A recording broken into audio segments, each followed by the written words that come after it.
محبوب تیری حکومت ہر شے پہ ہے، چاند پر ہے، ستاروں پر ہے، نباتات پر ہے، جمادات پر ہے، حیوانات پر ہے، تمام مخلوقات پر ہے، کائنات کا ذرہ ذرہ تیرے اختیارات کے تحت ہے محبوب۔ تجھے اختیار دیا تو کل، تجھے حسن دیا تو کل، تجھے معرفت دی تو کل، تجھے شفاعت دی تو کل، تجھے طاقت دی تو کل، تجھے قوت دی تو کل، تجھے عظمت دی کل، رفعت دی کل، بلندی دی کل، ہر اعتبار سے کل۔ اور جب بریلی کے کلندر نے اس کل کے فلسفے کو سمجھا تو بریلی کا مجاہد یوں گویا ہوا۔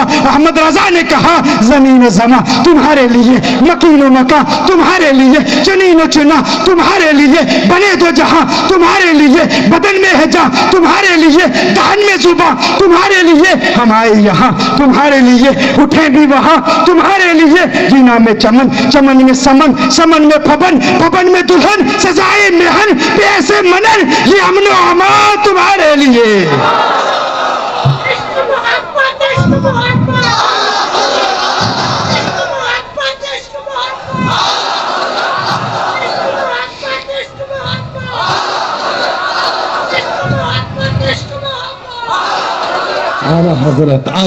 اعلیٰ حضرت نے کیا خوبصورت تصور باندھا، کل کا فلسفہ کیسے سمجھایا۔ اے الخیر کلہ، ہر خیر کا کل عطا فرمایا، کسی خیر کا بعض نہیں عطا فرمایا۔ کہا جینا میں چمن، چمن میں سمن، سمن میں پھبن، پھبن میں دلہن، سزائے مہن پہ ایسے منن، یہ امن و امان تمہارے لیے۔ پھر کل کا فلسفہ کیسے سمجھایا، کہا رسالت کل، امامت کل، سیادت کل، امارت کل، حکومت کل، ولایت کل، خدا کے یہاں تمہارے لیے،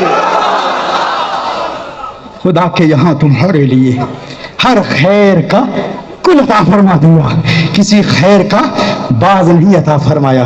یہ انا آتینا کل کوثر کا ایک معنی بھی میں نے بیان کیا ہے، فقط ایک معنی بھی بیان ہوا ہے، اس میں تو بے شمار معانی ہیں۔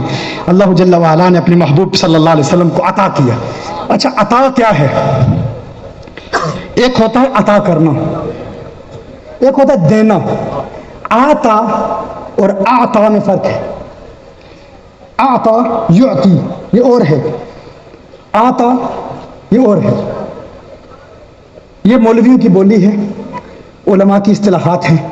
اگر سٹیج پر کچھ آپ کو مایوس چہرے نظر آ رہے ہوں تو انہیں نہیں سمجھ آئے گا، کیونکہ یہ کیمبرج یونیورسٹی سے پڑھنے کے بعد بھی لوگ آتے ہیں تو حیران ہوتے ہیں کہ یار درس نظامی کا سلیبس کیا ہے، ہم تو ایک فن پڑھتے ہیں، یہاں تو 14 فنون پڑھائے جاتے ہیں۔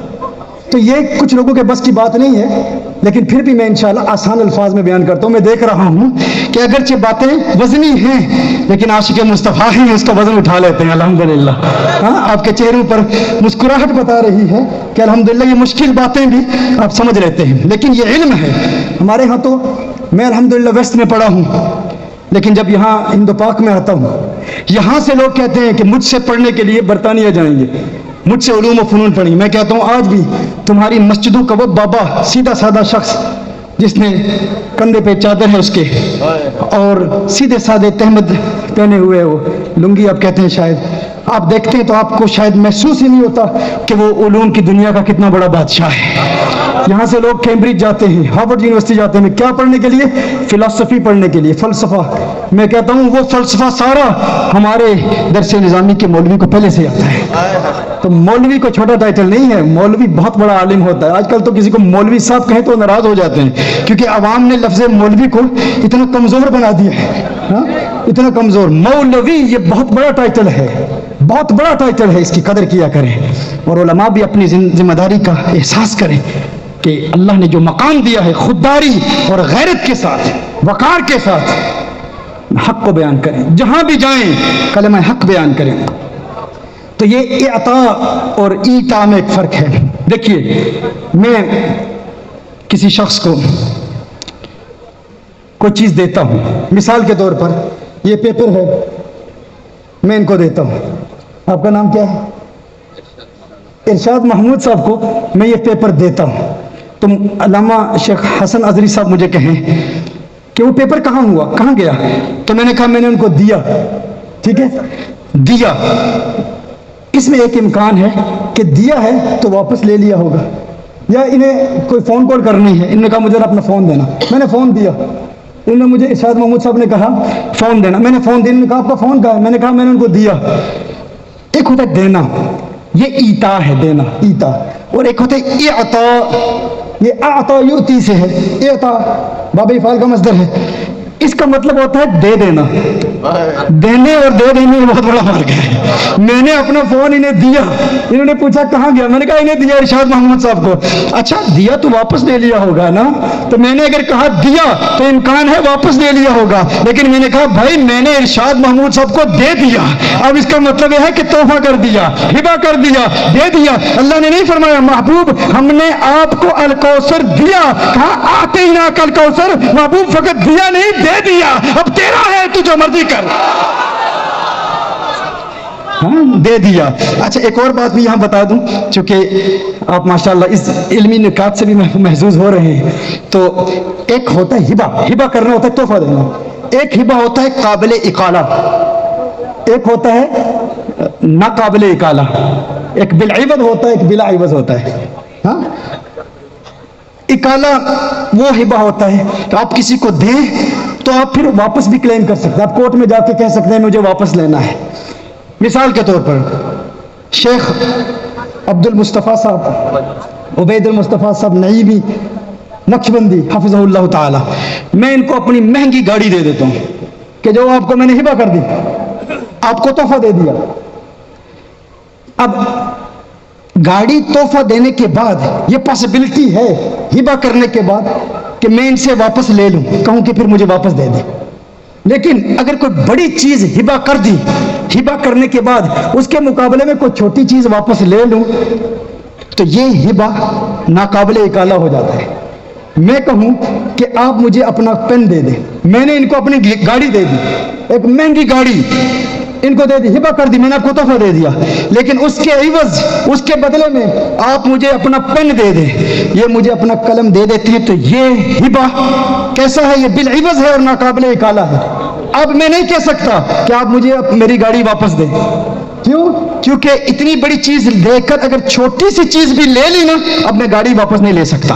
یہ تو مخلوق کے لیے ہے، لیکن اللہ جل وعلا نے حضور اکرم صلی اللہ علیہ وسلم کو عطا فرما کے اللہ نے ایک پیغام دیا ہے، محبوب میں نے تجھے دیا ہے الکوثر، سارا جہان دے دیا، سب کچھ دے دیا. محبوب میں نے یہ ہبہ کیا ہے، لیکن یہ ہبہ ہے کیسا؟ محبوب تیرے اصولوں کی بنیاد پر، تاکہ تیرے امتی جب علم فقہ پڑھیں گے، ہم تو حضور کی شان بیان کرتے ہوئے پوری کتاب البیوع پڑھا دیتے ہیں، کتاب البیوع پڑھاتے بھی حضور کی شان بیان ہوتی ہے. اللہ جل وعلا نے اپنے محبوب کو الکوثر عطا کیا. محبوب میں نے تجھے اتنی بڑی نعمت عطا فرما دی، اب اس کے عوض میں فصلی لربک وانحر، اتنا کچھ دیا ہے محبوب، اب اس کے عوض تو نماز دے اور قربانی دے تاکہ دنیا کو پتہ چل جائے یہ سودا پکا ہو چکا ہے. محبوب میں نے تجھے دیا ہے، اب کبھی واپس لوں گا نہیں، کیونکہ فقط دیتا تو واپس بھی لے لیتا. وَلَلْآخِرَةُ خَيْرٌ لَكَ مِنَ الْأُولَىٰ میں بھی یہی پیغام ہے، تیری ہر آنے والی گھڑی پہلی گھڑی سے بہتر ہے.